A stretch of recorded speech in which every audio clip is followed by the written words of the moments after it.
¿Qué tal? ¿Cómo están? Así comenzamos nuestro programa de hoy. Texto, el que ponemos en pantalla, contestan nuestros invitados. Soy Saraí Amorós, acá el tema que trabajamos hoy. Las elecciones de Estados Unidos para este martes 5 de noviembre son consideradas atípicas por los expertos debido a las circunstancias y características que rodean al magnate Donald Trump y a la actual vicepresidenta Kamala Harris. La campaña ha estado signada de descréditos por ambos bandos y promesas que van desde ideas extremistas como expulsar a los migrantes en situación irregular o de acabar en un solo día el conflicto en Ucrania. Por otra parte, analistas en materia geopolítica exponen que desde las fronteras de Estados Unidos hacia afuera nada cambiará, ya que ambos, con sus marcadas diferencias, obedecen al establishment. Así comenzamos nuestro programa de hoy. Quiero presentarles a nuestros invitados. Estaremos hablando sobre el tema desde diferentes aristas. Para ello nos acompaña el analista internacional y además profesor. Tiene una larga carrera en materia de análisis sobre lo que sucede en Estados Unidos. El profesor Reinaldo Taladrí nos acompaña. Bienvenido, Taladrí. Un placer que me invites y amigo, admirador de este programa, nada de profesor. Muchísimas gracias, te agradezco. Ali Rojas también nos acompaña hoy. Es profesor universitario. Ali no me va a decir que no, porque sí es profesor universitario, igual que el profesor Taladrí. Y por supuesto, conocedor del tema, les agradecemos a ambos por estar con nosotros. Ali, bienvenido. Gracias. Muchas gracias. Muy bien. Vamos a aprovechar su carácter digamos, capacidad para comentar estos temas y explicarlo desde el ámbito, por supuesto, de la pedagogía, porque son temas importantes y difíciles a veces de entender. Y la primera pregunta a Taladrí, Ali, tiene que basarse en cómo entender la campaña que estamos viviendo hasta este momento, a pocos días de que se realicen las elecciones. ¿Qué se proponen en esta campaña, tanto de un lado como del otro? Si empiezo yo, te diría que esta es una serie de televisión que empezó en el 2016, que tiene su origen, en mi opinión, yo puedo estar equivocado o haber otra opinión diferente, en que la forma de gobernar Estados Unidos internamente ha tocado fondo o está llegando a un nivel de crisis mayor del habitual. ¿Qué quiere decir eso? Que de manera sostenida la opinión de la población sobre su Congreso no superaba el 20% de aprobación, que el nivel de no credibilidad o de desconexión con los grandes medios de comunicación, escrito, radial, televisivo, también ha ido descendiendo por muchas razones. Eso daría para muchos textos y contextos. Pero el hecho real es que apareció de pronto en el 2016 una mujer, establishment puro, pero también apareció un hombre de edad avanzada que se autoproclamaba socialista, Bernie Sanders, en Estados Unidos. Eso es una mala palabra, y aspirar a la presidencia diciéndola era impensable. Y resultó que muchos consideran que él ganó esas primarias, pero se arregló algo ahí adentro en las maquinarias políticas para que Bernie Sanders no derrotara a Hillary Clinton. Hay quien dice que sí, no está la evidencia, no lo podemos asegurar, pero evidentemente había algo. ¿Qué capitalizaba Bernie Sanders? Toda esa insatisfacción de jóvenes, minorías, y no solo de jóvenes y minorías, con la forma de manejar el imperio internamente. Y del otro lado, ¿qué pasó? Que apareció nada más y nada menos que el protagonista de un reality show, en una escalera mecánica donde todos eran actores contratados, los que estaban aplaudiendo ahí ese día.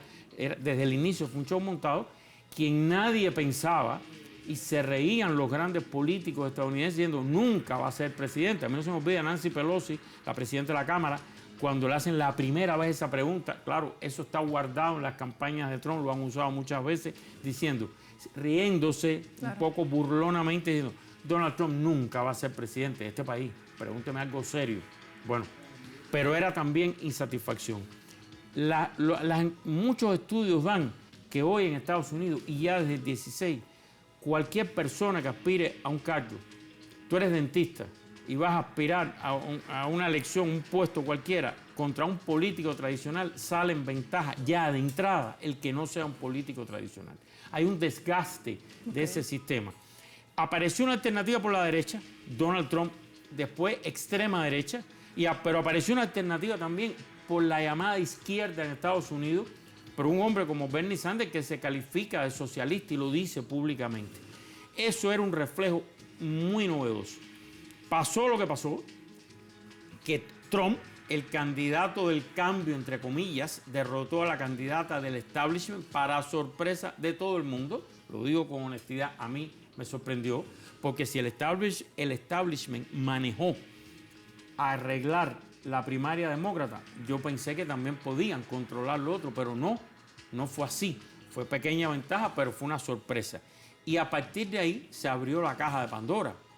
Hay quien decía, el cambio nunca puede venir por la derecha.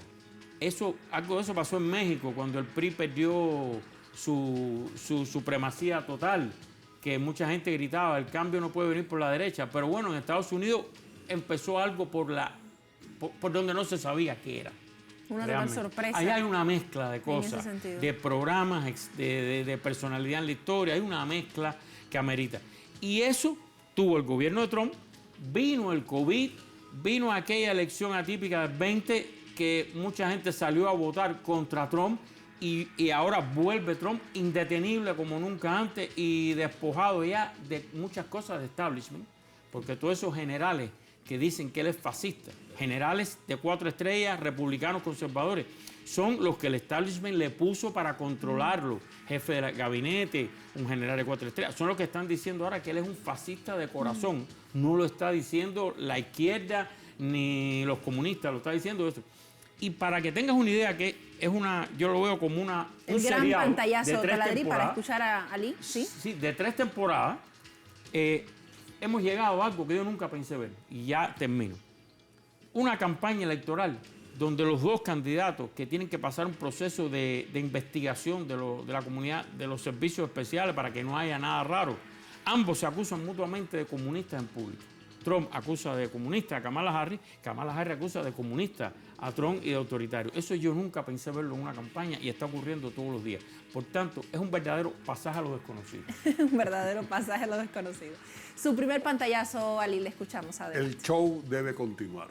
Así es. Este show entre Alien y Depredador, quien gana, gana realmente los halcones de la guerra, ganan las grandes transnacionales, gane quien gane las elecciones. Es parte, todo esto de una parafernalia. Según las encuestas, Kamala Harris viene descendiendo muy poquito. Hay casi un empate técnico a estas alturas. Ya la gente en Estados Unidos está votando. Así es. Tienen varios días ya votando. E incluso hay estados donde han habido ciertas complicaciones, ciertas angustias, ciertas demandas. Pero yo pienso que en Estados Unidos, el país de la plutocracia, donde la democracia se llama realmente plutocracia, donde sabemos quiénes son los que verdaderamente mandan, para nosotros los nuestroamericanos, los latinoamericanos, así como pasó con Obama, que de repente había emoción porque iba a ser un negro, porque la gente pensaba que iba a ser realmente un negro, al final terminó siendo blanco. Igual podría pasar con Kamala Harris, que aunque tenga vagina, seguirá siendo un hombre blanco el que esté montado en Washington. Yo creo que eso es lo que está en estos momentos en juego. Va a seguir la agresión contra el pueblo de Palestina, Ucrania seguirá siendo el experimento de la OTAN y la ExxonMobil seguirá en la Guayana Esequiba. Profesor, ¿por qué decimos que Obama terminó siendo un hombre blanco? Porque no es una cuestión de piel, es una cuestión de ideología, es una cuestión de lo que significa él, no es una cuestión del color ni del sexo. Al final, él termina trabajando para las grandes oligarquías. Cualquier esperanza que tendrían los propios afroamericanos, fíjese que durante el gobierno de Obama, las agresiones hacia el pueblo afroamericano fueron grandísimas. Hubo manifestaciones incluso. Es decir, no se trata del color de piel aparentemente de Obama. Sin embargo, esta campaña también ha demostrado, Taladrid, que hay una gran diferencia en materia política interna entre lo que propone Kamala Harris y lo que propone Trump, en la medida en que sus influencias y su fuerza, internamente hablando, tienen pues diferencias bien marcadas. ¿Cómo podríamos entenderlo desde afuera? Te voy a responder, pero quiero tomar algo que él dijo y llevarlo a esta campaña. Fíjate qué interesante. En esta campaña, Trump está obteniendo casi el 40% del voto hispano. 35 sostenido, casi 40%. No me lo adelante, hispanos. profesor, vamos a charlarlo en la segunda parte. No, pero ¿qué quiere decir eso? Que no es porque tú seas hispano o negro. Y en el caso del voto negro, así es. Lo que él decía, en el caso del voto negro, está teniendo Kamala Harris mucho peores números que Biden, que Hillary Clinton, y qué decirte que los números que sacó Obama del voto negro, mucho peores los está teniendo, muchos menos. Hay un sector que está votando o que va a votar o que está apoyando a Trump, lo que te reafirma eso. Tú me decías las diferencias en campaña. Políticas internas, sí. Se ha producido un fenómeno inédito. Todo el establishment, o sea, todo el complejo político, económico, mediático que maneja esa sociedad, que dirige esa sociedad, la ha dirigido durante más de 200, bueno, desde que se creó, pero organizada ahora, más de 100 años así, se ha agrupado con Kamala Harris.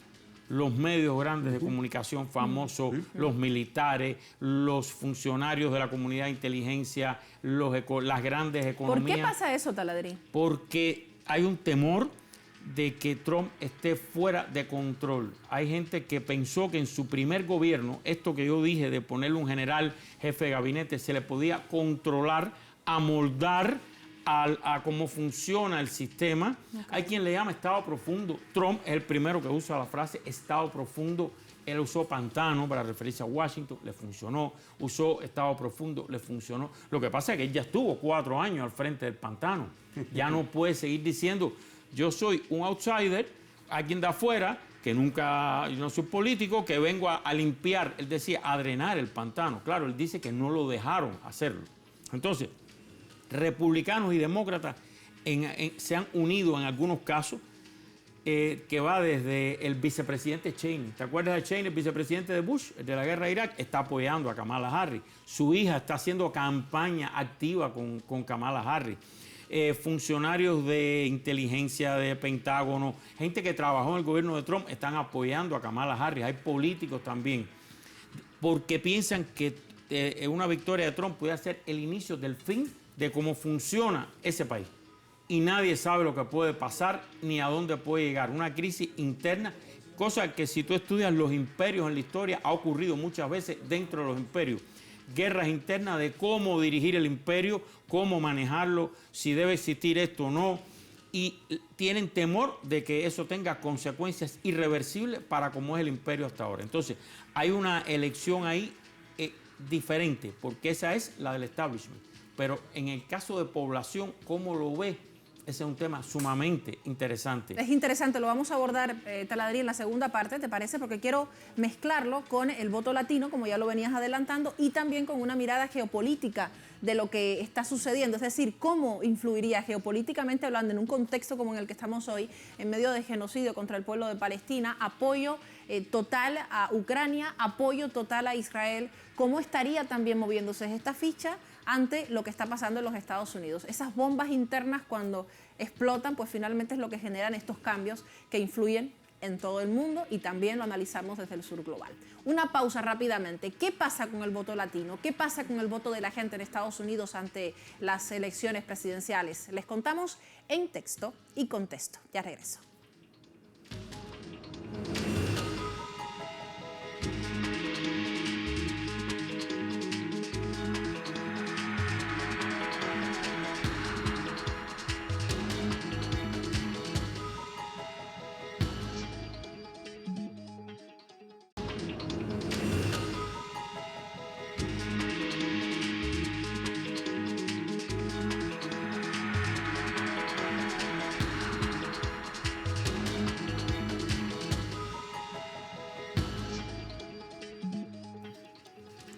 Ante las elecciones presidenciales en Estados Unidos, donde se mide la fuerza política de Kamala Harris por un lado, Donald Trump por otro, dejábamos en la materia de pregunta y de análisis qué pasa con el voto latino en Estados Unidos, pero también qué pasa con la gente, cómo se piensa desde el propio pueblo estadounidense qué sucederá o a quién elegir finalmente en este proceso eleccionario. Voy a comenzar en esta segunda parte con la respuesta de Ali. Quiero hacértelo directamente en relación con los latinos, porque se sabe que si bien los latinos no son una unidad monolítica, tienen diversas apreciaciones y ante los ojos del mundo, al ver tantas declaraciones contra los migrantes, contra los puertorriqueños, por ejemplo, una de las últimas declaraciones que ha generado una gran división, uno se pregunta cómo es posible que el voto latino apoye tanto a Donald Trump. Y lo apoyan definitivamente, porque aquí hay un problema de orden cultural, de orden mediático, hay una guerra cognitiva que se está desarrollando en todo el mundo, no solamente contra Venezuela, y hay esas minorías, porque acuérdense que los latinos son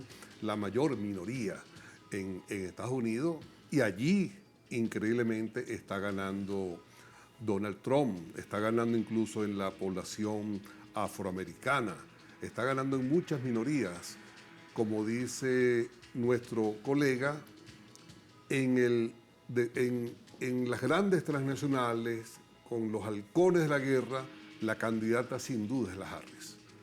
Pero ahí el voto decisivo va a ser el de esos niní, el de esas personas incluso que en encuesta le preguntaron y dijeron que iba a votar por Harris, pero ellos mismos saben que eran votos dubitativos, que es posible que a la hora de la chiquita marquen la tarjeta de Donald Trump. Estas son realidades, esto lo vamos a ver nosotros en todos estos días hasta el momento que haya las elecciones. No olvidemos algo, en un programa que se hizo en texto y contexto, precisamente antes de las elecciones, este servidor que está acá dijo que ganaba Donald Trump, pero solamente si ocurría un hecho inaudito, y ese hecho inaudito fue el COVID-19. Es un buen análisis, tomando en cuenta, Taladriz, que los jóvenes tienen una mirada completamente distinta de la política hoy, a diferencia de lo que pasa con las personas mayores de 60 años, por ejemplo, que han sido las primeras que han comenzado con el voto anticipado. ¿Cómo lo entendemos? Si tú segmentas el electorado americano, ¿qué pasa? Tienes los jóvenes, las mujeres, los negros, los hispanos. Vamos a poner esos 4 grandes bloques. Puede segmentarse más. Un poco más. La tecnología ya te permite, después de Cambridge Analytica y todo lo que hizo por Trump en el 2016, toda la compañía aquella, Cambridge Analytica, tú te das cuenta hasta dónde se puede segmentar, que te dicen, tú vas a perder aquí, pero aquí tú necesitas sacar tantos votos, no te preocupes, tú vas a perder esta ciudad, este condado. Se te pone así ya ese nivel de segmentación. Bueno, eso lo muestra X también ahora con el apoyo de Elon Musk. Entonces, ¿qué yo te puedo decir? En el caso, déjame aclarar algo, en el caso de negros y hispanos, va a ganar, o sea, Kamala Harris va a sacar mayoría. Lo que pasa es que la noticia no es esa, eso es lógico. La noticia es el porciento tan alto que va a sacar Trump o que está sacando Trump. Claro. Tanto en hispanos, como le llaman ellos, eso es un debate que... Entre hispanos y latinos. Sí, latinoamericanos, hispanos, pero bueno, ellos son así, ellos se llaman así, son los que viven allí, vamos a respetar eso. Entonces, si Trump tiene 35-40% del voto hispano, eso tiene explicación. Hay incluso un libro que está circulando mucho que se llama Desertores, de una autora americana. Desertores. Le puso así, Paola Ramos, Desertores, que explica eso, cómo han desertado apoyando a un hombre que está diciendo voy a cerrar el muro, los voy a deportar, son criminales, son todo esto y están votando. ¿Eso les ofrece cierta seguridad de cómo va a funcionar el país en relación con sus conveniencias económicas? Es una mezcla de causas. Mira, primero, tú no puedes obviar los orígenes de muchos en sus países de América Latina. Por lo cual salieron, Si digamos. eran gente conservadora, si eran gente socialmente conservadora en temas sociales, aborto, familia. No puedes obviar si eran gente muy religiosa y se movían por intereses religiosos. No puedes obviar si eso se hereda. Lo traen y lo llevan a su núcleo familiar. Ese es un factor.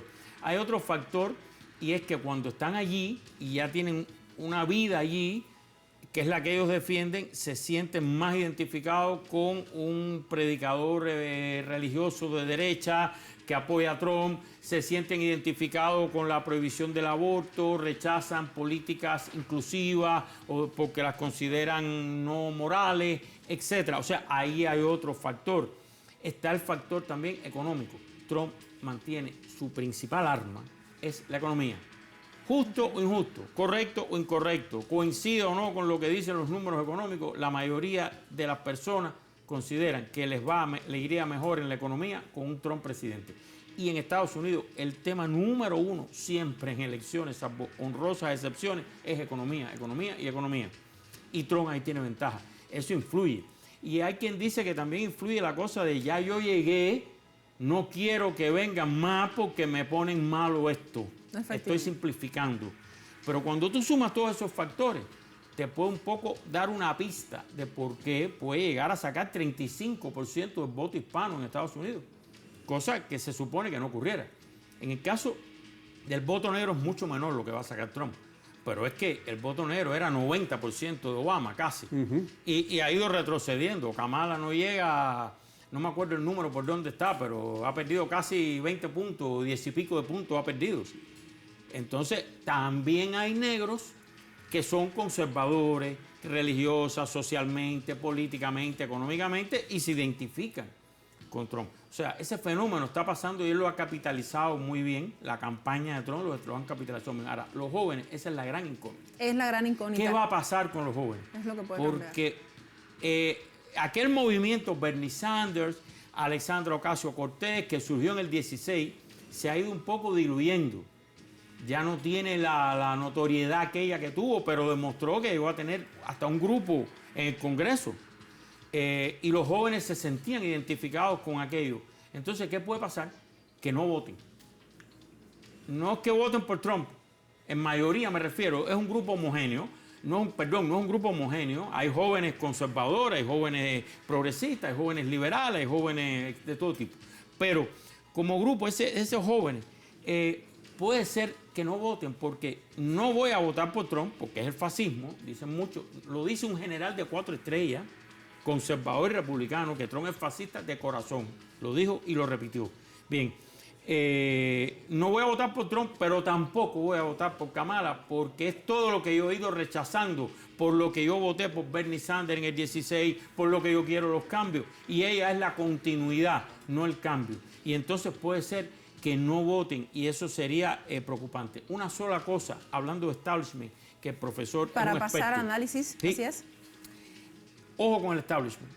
Ya se dieron en privado reuniones en Washington en los últimos días de grandes apoyos de Kamala Harris con la campaña de Trump. Te estoy hablando de la gran industria de tecnología de comunicaciones de la costa oeste, todas las grandes corporaciones esas gigantes de la tecnología avanzada que apoyan a Kamala, que son pro Kamala, pero ya en privado se están reuniendo con Trump para que si gane, ¿cómo hacemos si gana? Por eso te digo que es una situación absolutamente nueva, es un ajedrez nuevo.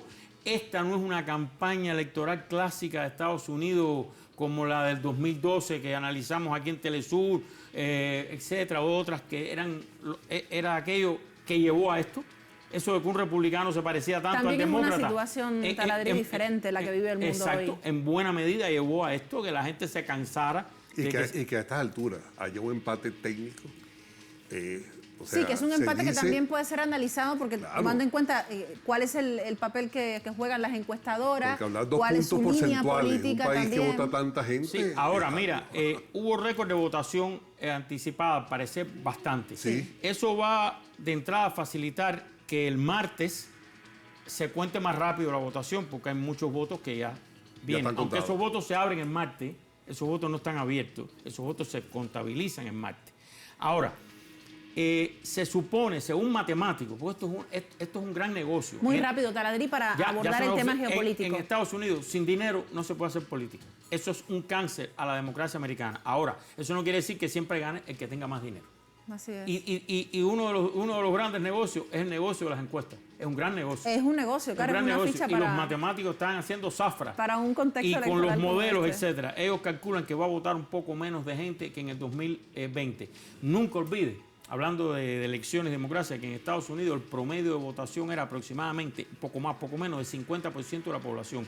Y cada presidente que se elegía, o cada candidato a un puesto que decía, tengo un mandato del pueblo, estaba hablando del 25% siempre de los posibles votantes, porque si el 50% no Claro. vota, votó nada más el 50, y ese 50 tú lo divides entre dos, lo máximo que tú puedes sacar, lo máximo, es 25%.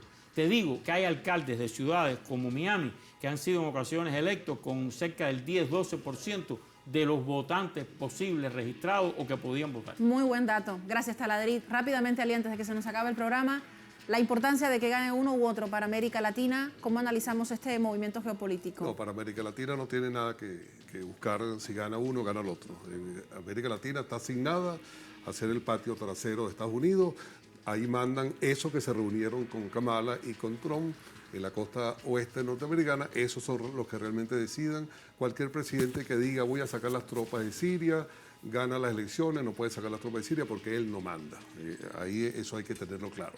La juventud, que juega un papel fundamental, no olvidemos que la juventud en los años 60 fue totalmente valiumizada, fue con LSD, con marihuana, o sea, realmente la adormecieron su conciencia y de ahí lo que queda solamente es el recuerdo. Esta juventud en este momento en Estados Unidos, yo diría que ni está pendiente si gana Harris o si gana Donald Trump. No pasa lo mismo con las personas de 35 años en adelante, sobre todo de 60 en adelante, donde hay más angustia. ¿Y qué le podría decir a la juventud de Latinoamérica que gane Kamala Harris o Donald Trump? ¿Cuál sería el mensaje para nuestro sur global? Mi mensaje a esa juventud norteamericana es que sencillamente tengan conciencia de clase, que estudien cuál es la historia del imperialismo, la historia de Estados Unidos. Pero eso sería algo, eso no es tan fácil, porque están adormecidos realmente. Todo un currículo, todo un programa de estudio, todo está asignado para que esa hegemonía se mantenga. Ahí lo que puede haber son muchos problemas de orden social, muchos problemas de esta naturaleza, que haya angustias en Estados Unidos por no poder resolver esa suma de pequeños problemas, y eso puede causar. Estados Unidos está en franca decadencia totalmente. Totalmente. Taladrid, un minuto. Un minuto. Un minuto. ¿Crees que lo logres? Un minuto. Voy a tratar. Geopolíticamente. Basta que tú me lo pidas y yo lo trataré. Geopolíticamente, para América Latina, los expertos que ya están equivocados en muchas cosas en este ajedrez que estamos jugando, dicen que América Latina no va a ser ni remotamente la prioridad de un gobierno de Trump, ni siquiera de Kamala. Con los conflictos tan graves que hay en Ucrania, Medio Oriente, China, se va a ir hacia allá más otras cosas, y que América Latina no va a ser una prioridad. Ojo, eso puede ser peor para América Latina, para nosotros. ¿Por qué?